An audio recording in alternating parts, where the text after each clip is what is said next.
Mesdames et messieurs, bonsoir, bienvenue dans cette grande édition de la soirée. Mais avant toute chose, suivons d'abord les sommaires. Le danger de lave s'est calmé, mais l'on dénombre plusieurs tremblements de terre qui font écrouler des immeubles, créent des fissures sous la voirie et inquiètent la population. Un incendie a emporté tout d'une trentaine de pharmacies à Kananga dans le quartier central. Dans la nuit d'hier à aujourd'hui, un court-circuit électrique serait à la base de ces sinistres.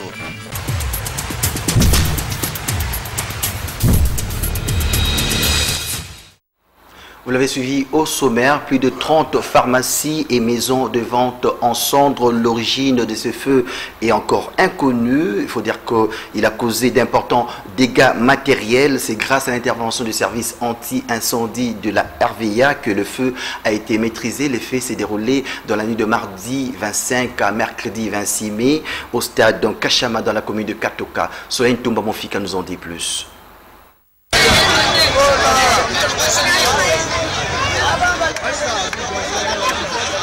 D'après plusieurs sources concordantes, il s'agit d'une pharmacie située au stade de Kachama qui détenait son 5 quelques bidons d'essence et que la sentinelle dormait avec une bougie dans cette pharmacie, ce qui aurait déclenché ainsi cet incident. D'autres bouches parlent d'un court-circuit électrique parti de la dite pharmacie contenant de l'essence et pétrole qui a facilité la combustion et la propagation des flammes. Le feu s'est ensuite répandu dans les boutiques et autres pharmacies voisines.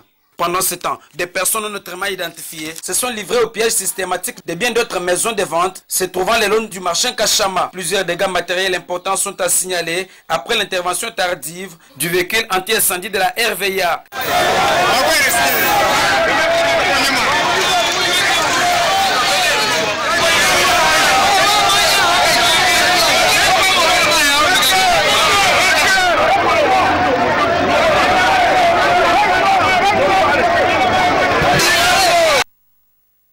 La même nuit, quelques députés provinciaux, à la tête Marcel Tchipepele, ont effectué une descente sur les lieux avec quelques autorités pour s'imprégner ainsi de la situation.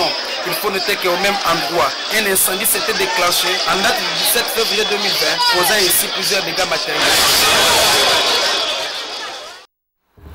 Début de travaux sur la route au Kibati en vue de faciliter le passage sur la partie coupée par la coulée de Nyiragongo. Ces travaux s'étendront sur 6 jours afin que le véhicule et autres engins roulants puissent reprendre le passage. Suivez.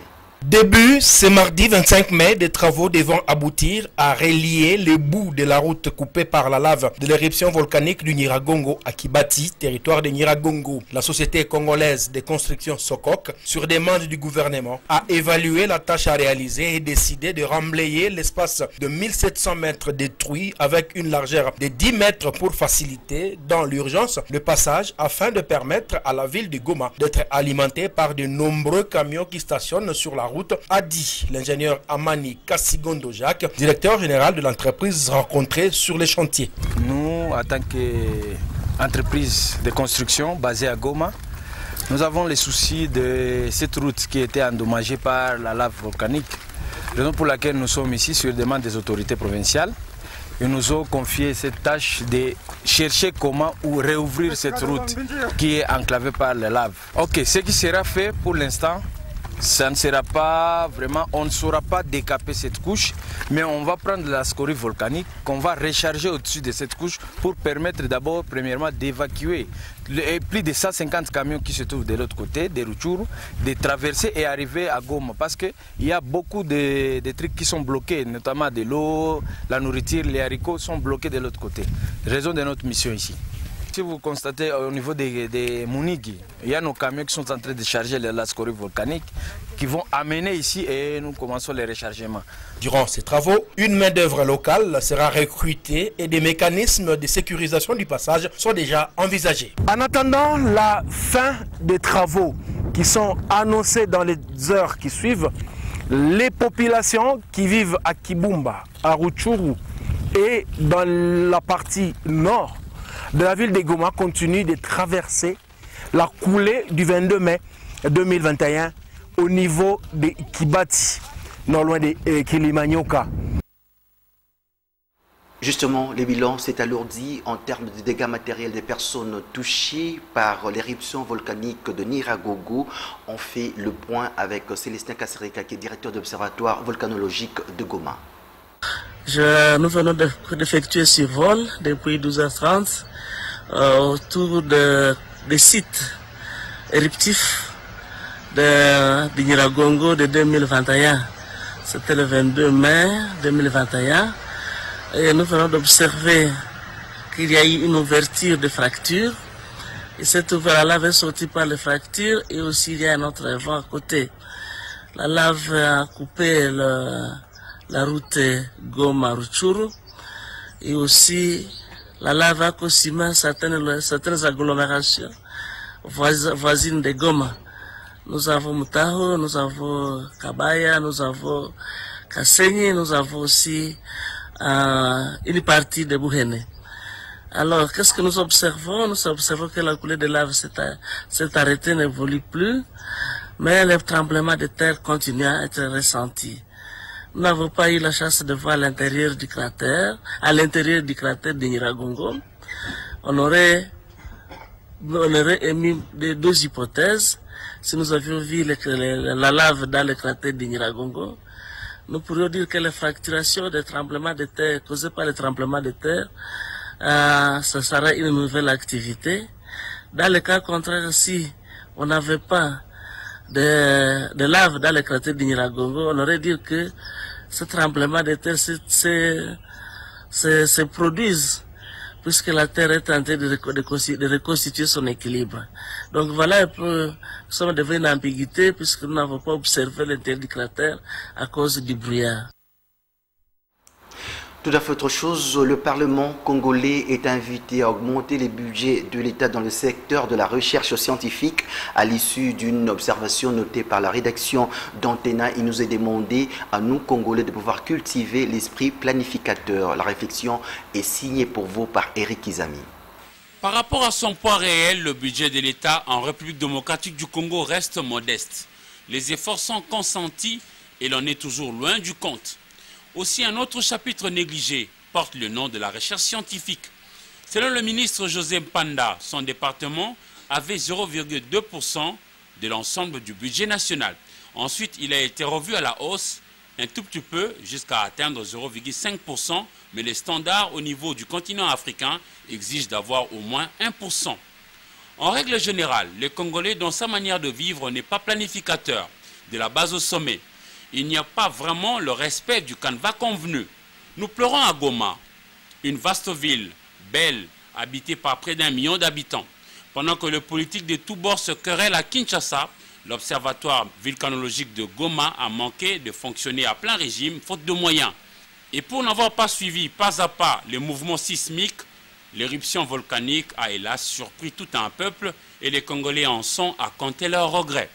Les Congolais, encore une fois, doit apprendre à être planificateur. Nous avons évoqué l'éruption volcanique à Goma, avec mort d'hommes, mais la réalité du radiation dont les Katanga existent, mais ce sujet est peu évoqué dans les conversations au quotidien. Un autre danger permanent dans la capitale cette fois-ci, il est aussi à noter que le Centre régional d'études nucléaires de Kinshasa, CRENCA, existe et peut créer, encore une fois, de dégâts jusqu'à atteindre le voisin à Brazzaville. Mais le pays peine à bien gérer toutes ces questions. Si le Parlement est invité à augmenter le budget à consacrer à la recherche scientifique, les responsables, eux, qui doivent utiliser de l'argent, doivent le faire en bon père de famille. Dans un État, tout est lié et chacun a l'obligation de remplir correctement sa tâche. Tout individu n'est pas autorisé à pouvoir procéder au lancement d'un appel de fonds pour soutenir les victimes d'une quelconque catastrophe naturelle, si ce n'est que l'État congolais. La déclaration est de Maître Léché Ilunga relative aux différentes initiatives prises des Congolais suite à la dernière éruption volcanique de Nyiragongo. Sylvain Kapombo Sengel nous en dit plus. La dernière éruption volcanique de Nyiragongo, survenue le samedi 22 mai à Goma, continue à causer des dégâts matériels et des pertes en vies humaines. Des voix s'élèvent à la suite de cette catastrophe naturelle pour appeler à des actions humanitaires telles la collecte des fonds en vue de soutenir les victimes. Belle attitude de compassion et de solidarité. Mais juridiquement parlant, un individu est-il autorisé à appeler à la collecte des fonds? C'est une attribution régalienne de l'État. C'est l'État seul. L'État seul qui a le pouvoir. C'est pourquoi nous avons d'ailleurs un ministère d'action humanitaire et de solidarité. C'est pour ça, au fait, pour prévenir, parer à toute éventualité et intervenir dans le cas des situations de catastrophes humanitaires et sécuritaires comme ce qui nous arrive à Goma. N'importe qui ne peut pas s'élever un bon matin, commencer à récolter les fonds pour le compte de la République. Ça serait se substituer à l'État. Comme on le dit souvent, l'exception confirme la règle. Ce qui signifie en d'autres termes que la qualité de la règle ne se perd pas du fait de la présence d'une ou des exceptions. Les exceptions sont faites des organisations qui ont les associations à but non lucratif qui peuvent, comme les églises, les fondations, les aspects, qui peuvent dans leur cadre de dons pouvoir mais destiner ça à l'État pour que l'État achemine. Maître Léché Ilunga a même évoqué les cas Covid-19 dont le Fonds national de soutien a été créé par l'État congolais. Là, celui qui a la tête de fonds, c'est un pasteur de l'ECC et l'adjoint doit être un délégué de l'Église catholique. C'est encadré. L'État doit veiller à ça, c'est un encadrement. Ce n'est pas que chacun dans son coin, il s'élève, il dit non mais écoutez, moi je veux faire l'appel de fonds et je fais la... Non, je crois que ça... ce sont au regard même, ça peut être constitutif de troubles à l'ordre public. L'appel des fonds, c'est fait lorsqu'une situation humanitaire ou sécuritaire nécessite la contribution des peuples pour mettre un terme à une catastrophe. Dans un autre registre, le Premier ministre Jean-Michel Samaloukonde a instruit les autorités compétentes à mettre un terme aux embouteillages et aux tracasseries policières à Kinshasa ainsi que dans d'autres grandes villes de la République démocratique du Congo. James Katambwa. Pour améliorer les conditions des Congolais à Kinshasa et dans les grandes villes du pays, le Premier ministre Jean-Michel Samaloukonde Kyenge a tenu une séance de travail et d'analyse stratégique le mardi 25 mai à la primature avec les autorités politiques, administratives et de la police concernées en vue de trouver en urgence des solutions durables aux problèmes d'insécurité, d'embouteillage et de voirie. Beaucoup de décisions, beaucoup de mesures vont être annoncées ici pour la ville de Kinshasa par rapport à la voirie, par rapport à toute cette situation d'embouteillage, par rapport au comportement des Kinoises et des Kinois, par rapport au comportement des chauffeurs qui conduisent, par rapport à la police. La police et plus particulièrement la police de roulage. Outre les ministres de l'Intérieur et Sécurité, les ministres des Transports et Voies des Communications, celui des Infrastructures et Travaux Publics, ainsi que les commissaires généraux de la police nationale congolaise et les patrons de la police de Kinshasa ont pris part à cette réunion. Interpellés aussi par la préoccupation du chef du gouvernement central et gouverneur de la ville de Kinshasa, entend s'impliquer pour que des solutions soient trouvées pour mettre fin tant aux embouteillages qu'à l'insécurité dans la capitale. Nous avons proposé des solutions idoines pour régler définitivement les problèmes liés à l'insécurité de la ville de Kinshasa, les problèmes liés également à la voirie, puisque nous connaissons les sérieux problèmes de la voirie dans cette ville. La voirie urbaine est complètement dégradée, les routes sont défectueuses. Passer en revue toutes les interventions du PNUD dans le processus de réforme du secteur de l'aménagement du territoire, tel est l'objet de la rencontre entre le ministre Guy Luando Mboyo et le représentant du PNUD Dominique Sam. Suivez. Tête à tête, c'est mardi 25 mai 2021 au ministère de l'aménagement du territoire. Maître Guy Luando, ministre d'État, avait en face de lui M. Dominique Sam, représentant pays du PNUD en RDC. Les deux personnalités ont passé en revue toutes les interventions du PNUD dans le processus de réforme du secteur de l'aménagement du territoire. Pour vous féliciter, n'est-ce pas, M. le ministre, pour sa nomination au poste de ministre d'État pour l'aménagement du territoire. Et on a aussi profité pour faire en revue tout ce qu'on est en train de faire ensemble, l'appui que le PNUD est en train d'apporter au ministère de l'AT pour tout ce qui est comme le processus de politique et de l'aménagement des territoires et les prochaines étapes. D'une manière ou d'autre, on touche toujours aux finances quand on parle de réforme. Mais c'était surtout question comment est-ce qu'on peut mobiliser ensemble les supports nécessaires pour le ministère pour continuer à mener à bon port, n'est-ce pas, la politique de l'aménagement du territoire. Une politique qui est très importante pour le développement durable du pays. Je pense que c'est le futur du Congo en termes d'état d'esprit. Je pense que le Congo aujourd'hui a besoin de ce type d'homme avec cet état d'esprit qui se veut réformateur, qui se veut progressiste, qui se veut le bien-être du Congo. Déterminé à doter son secteur des outils et instruments dont il a besoin, le ministre d'État Guy Luando croit dur comme fer que l'aménagement du territoire reste un des secteurs porteurs de développement. Rendons-nous dans la province de l'Ituri pour vous dire qu'en plus de la dimension militaire, les dimensions humanitaires et sociales doivent être prises en compte en ce moment de l'état de siège. Tel est le vœu émis par les conseillers politiques de l'ambassadeur de Suède en République démocratique du Congo au cours d'un échange avec le gouverneur Luboya. Membre de son cabinet, le gouverneur militaire de l'Ituri a échangé avec la délégation de l'ambassade de Suède en RDC, conduite par Maltid Sweden, conseillère politique de cette ambassade. Le respect des droits humains, du droit international humanitaire et de règles d'engagement en période de l'état de siège ont été au cœur de la rencontre entre le lieutenant-général Luboya Kashamadjoni et son hôte de marque, Maltid. Nos focus sont notamment droits humains, égalité de genre, etc.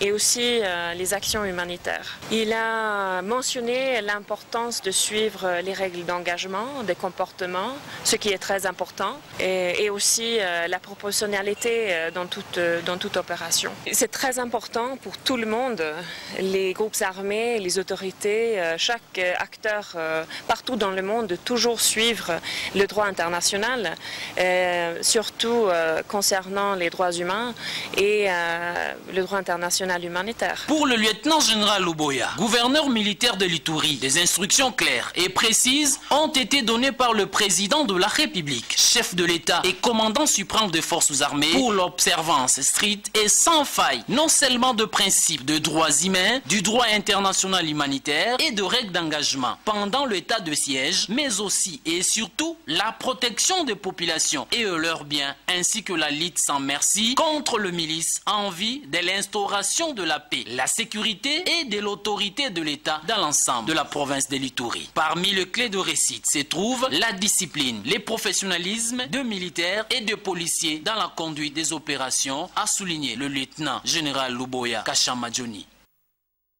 Justice à présent, la haute cour militaire siégeant en matière répressive au degré d'appel a rendu ce mercredi 26 mai son verdict dans l'affaire mettant en cause le commissaire supérieur adjoint Ungala Mukalaidode contre l'auditeur général du ministère public près la haute cour militaire. Elle a acquitté les prévenus commandants des opérations CCO à Kalemi, condamné autrefois par la cour militaire de l'ex-Katanga pour non-assistance à personne à danger. Sylvain Kapombo Sengele. Le verdict de la haute cour militaire qui a jugé au degré d'appel le commissaire supérieur adjoint Ungala Mukalaidode est tombé ce mercredi 26 mai 2021. Ce commandant des opérations CCO basé à Kalemi, condamné au premier degré pour non-assistance à une personne en danger par la cour militaire de l'ex-Katanga, a été lavé par la haute juridiction militaire qui a déclaré son appel fondé. Contradictoirement à l'égard du prévenu Ungala Mukalaidode, après délibération et vote au scrutin secret à la majorité des voix de ses membres, le ministère public entendant à la question de savoir si le prévenu Ngala Moukalai Dodé est coupable de faits mis à sa charge, la haute cour militaire répond non à la majorité des voix de ses membres. En conséquence, prononce son acquittement et son renvoi de fin de toute poursuite, ordonne sa libération, mais les frais d'instance à charge du Trésor. Un jugement qui a enchanté cet officier de la police nationale congolaise et ses avocats de la défense. Nous allons prendre notre rubrique Actualité vue par les autres. Esther Badibébé a tendu son micro à Traoré Cissé, qui est journaliste à la télévision Nouveau Congo. La plus grande question, c'est la question de l'éruption volcanique d'abord du Nord Kivu, le volcan de Nyiragongo. Vous savez que les bilans a continué à s'alourdir depuis le samedi dernier. On en est déjà à plus de 18 morts, mais avec des blessés, parce que les effets sismiques ont continué à se faire sentir jusqu'à hier même. Il y a des parlementaires qui sont du Nord Kivu, qui ont fait état des maisons qui, n'est-ce pas, qui se sont fissurées. Des gens se sont encore davantage déplacés, quand bien même que le peu de gens qui avaient traversé vers le Rwanda avaient déjà commencé à regagner leur domicile. Mais il faut souligner ici que ceux qui habitent la zone rouge, la zone qui est donc très proche du volcan, ne sont pas encore rétablis dans leur domicile. Il va falloir que le gouvernement, qui a dépêché une délégation de 8 ministres au Nord Kivu, se mette à leur trouver des solutions pour une relocalisation. Question de ne pas laisser les sinistrés à la belle étoile. Dans le même Nord Kivu, les opérations se poursuivent de la même manière qu'en Ituri, dans le cadre de l'état de siège. Hier encore, de nombreux villages ont été récupérés par les forces loyalistes. C'est ce que le porte-parole des FRDC a donné comme compte rendu. Plus ou moins 8 villages qui ont été récupérés au Nord Kivu, mais aussi 4 dans l'Ituri, ce qui fait dire que le processus de l'état des sièges se porte bien. Place maintenant notre page sportive. Arrivée à Kinshasa ce mardi 25 mai dans l'après-midi par l'aéroport international de Ndjili du coach principal de Léopard Football Senior, l'Argentin Raoul Hector Cuper, qui du reste s'est entretenu avec les responsables de la FECOFA, le ministre du Sport et le Premier ministre Jean-Michel Sama-Lukonde. Les détails avec Papi Katassi Rigomolopo. 13 jours après sa confirmation comme coach principal de Léopard Football Senior masculin, Raoul Hector Cuper, l'Argentin de 66 ans, est arrivé à Kinshasa par l'aéroport international d'Ndjili ce mardi 25 mai dans les après-midi. Accompagné de son manager Joé Kamgandier, de son interprète Moussa Dembélé et de son assistant Hamoud Fayez, l'ancien coach de FC Valence en Ligue espagnole a été accueilli par un comité restreint composé des membres du comité exécutif de la FECOFA. Dans la capitale pour un court séjour, le coach finaliste de la CAN 2017 avec l'Égypte est venu paraffer son contrat avec la République démocratique du Congo pour une période de 2 ans. Dans les objectifs et qui s'est fixé la qualification de la RDC pour Qatar 2022. Las expectativas son muchas. Les expectativas sont beaucoup. Hay cosas muy interesantes que se pueden hacer, creo yo. Il y a beaucoup de choses importantes qu'on peut faire. Siempre las expectativas de una clasificación a un mundial o... Chaque fois la expectative d'une qualification à la yo creo que la tiene todo un país. Y Y eso es una de las cosas más fuertes que... Ça, c'est les choses les plus... Por lo menos como soy yo, como entrenador, a mí es lo que me lleva a hacer un desafío importante. C'est ça qui me motive, tu vois, ça, pour moi ça c'est le défi. Porque son muchos años. Los recursos necesarios para llegar a clasificarse o para llegar a levantar ese desafío. Yo creo que pienso que hay elementos. Je pense qu'il y a des éléments. Voilà, es decir, si no, realmente no. Qui peut nous permettre de se qualifier. No, yo no apostaría por algo que sé que que no tiene buen final. Le lendemain de son arrivée, Raoul Hector Cuper a effectué la ronde chez ses partenaires. D'abord la FECOFA, où il a eu des entretiens fructueux avec consort Marie Selemani. Un tête-à-tête, ensuite le coach s'est fait présenté auprès du comité exécutif de la FECOFA. L'ancien coach d'Ouzbékistan et de la Géorgie s'est entretenu le même jour avec le ministre des Sports et le Premier ministre. Les prochains tests grandeur nature pour les natifs de Chabas Santa Fe en Argentine et la fenêtre internationale du 1er au 16 juin pour la double confrontation amicale Tunisie-RDC et RDC-Mali avant les débuts des éliminatoires Qatar 2022 face au Simba de la Tanzanie au mois de septembre 2022. De leur côté, les joueurs congolais Boli Bolingoli Mbombo et les membres de la fondation Boli Bolingoni ont visité ce mercredi 26 mai 2021 l'école maternelle Saint-Christophe de Ngalima où ils ont remis quelques lots matériels aux autorités de la dite école. Patrick Borel-Mokendi et Guy Mawezi nous en disent plus. C'est à travers les chants d'allégresse, la danse et la remise d'un bouquet de fleurs que l'ancien joueur des Bruges et Celtic Boli Bolingoli Mbombo a été accueilli par les enfants de 3, 4 ans et 5 ans de l'école maternelle Saint-Christophe d'Ngalima. Accompagné par les membres de la fondation qui porte son nom, Bolingoli n'était pas venu même réduit dans cette visite. Dans sa gibecière, un lot important de matériel, gomme, crayons, de couleurs, rames de papier, craies, ramassettes, balais, imprimantes, télévision, table en plastique, kit sanitaire, la liste n'est pas exhaustive. L'âme qui arrose sera lui-même arrosé, dit-on. Nous sommes très honorés par la présence d'un ancien élève de l'école maternelle Saint-Christophe avec sa fondation Bolingoli et qui a pensé 20 ans après avoir passé dans cette école, de revenir aujourd'hui pour nous donner ces quelques cadeaux afin de tous soutenir notre action éducative au sein de cette école. Vraiment, c'est un geste qui nous va droit au cœur. Une joie immense de revoir son ancien écolier devenu star du football mondial. Vraiment flatté, j'ai même des mots. Vraiment, je suis vraiment très fier de lui. Je ne m'attendais pas parce qu'un jour, je me disais souvent, mais ça fait qu'on est en train de le faire étudier ici. Il y a personne qui peut penser à nous un jour de quelque chose. Là même, ils te voient en route comme ça. Madame, c'est vous qui m'avez enseigné à l'école maternelle Saint-Christophe. Et aujourd'hui, mon rêve est réalisé. Je suis vraiment flatté. Le joueur du club turc de Başakşehir marque 2 points. Une bénédiction. Et ça fait plaisir de revoir où j'ai passé les moments des années de souvenirs aussi au Congo. Et voilà, maintenant je suis de retour pour quand même aussi aider, pour redonner quelque chose aux petits élèves où j'étais par moi-même aussi. Et voilà, on est là pour donner un peu de joie. Durant son séjour à Kinshasa, Boli et la fondation Bolingoli ont réalisé plusieurs actions dans les orphelinats, les maternités, les écoles et ne comptent pas s'arrêter là.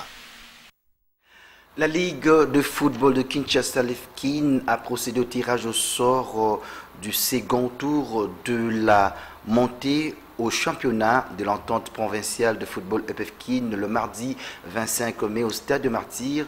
La suite avec Ndaye Ilambouchi.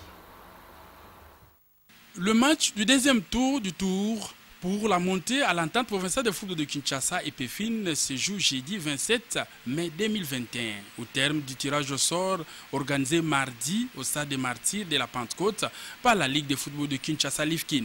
Ce tirage a concerné les 9 clubs perdants du premier tour du tournoi et dont l'équipe de RC Impact a été exemptée.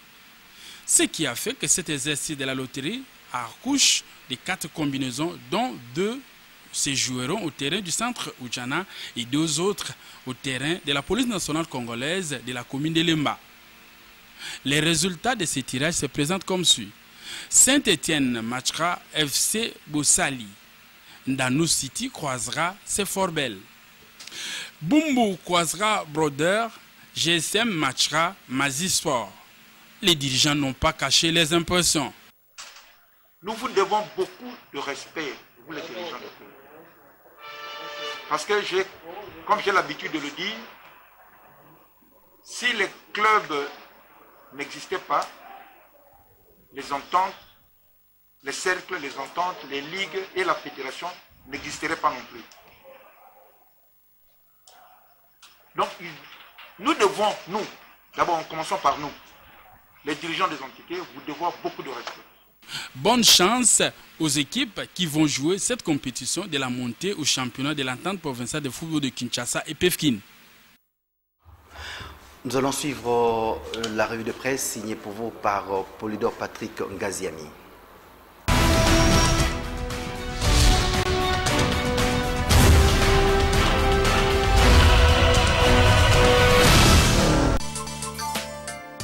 Pour ce mercredi 26 mai 2021, la première ligne de l'actualité est occupée par les nouvelles nominations par ordonnance présidentielle des maires, bourgmestres et administrateurs des territoires dans les provinces en situation d'état de siège.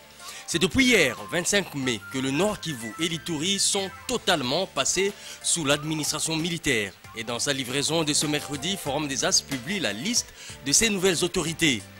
L'actualité, c'est aussi, et ce depuis quelques jours, l'éruption du volcan Nyiragongo à Goma dans le Nord Kivu. Éruption dont le bilan est passé à 32 morts selon la tempête des tropiques. Et parmi ces 32 morts, indique le quotidien, il y en a qui ont été calcinés par la lave et d'autres asphyxiés. Pour le journal, tous les morts et dégâts causés par cette éruption sont la conséquence des dysfonctionnements. Le quotidien cite l'absence d'alerte de l'observatoire volcanique de Goma, le manque d'internet depuis 7 mois et la communication chaotique des autorités. Ici, le tabloïd précise que le gouvernement a peiné à faire passer ses instructions faute de relais médiatiques. Qu'à cela ne tienne, souligne la tempête des tropiques, les priorités ont été définies.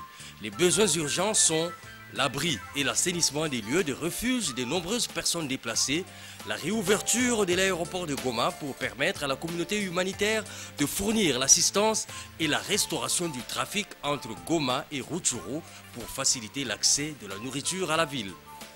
Et selon l'avenir et le libre débat, des instructions claires ont été données au gouvernement par Félix Tshisekedi.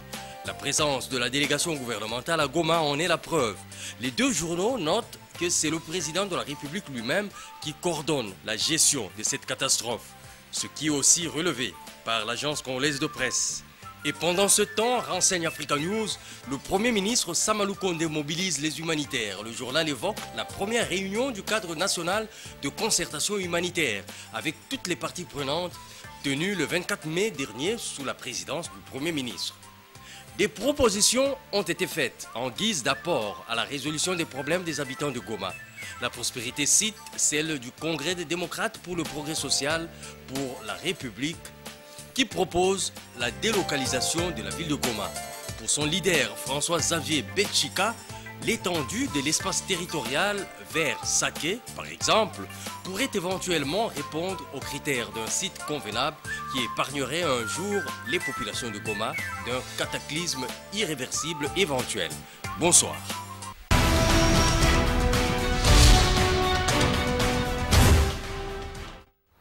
On va compléter notre page sportive. La décision de la CAF est tombée. La requête de la République démocratique du Congo a été rejetée dans l'affaire qui l'opposait au Gabon au sujet du joueur Kanga. Suivons d'abord le rappel de titre avant de nous quitter complètement.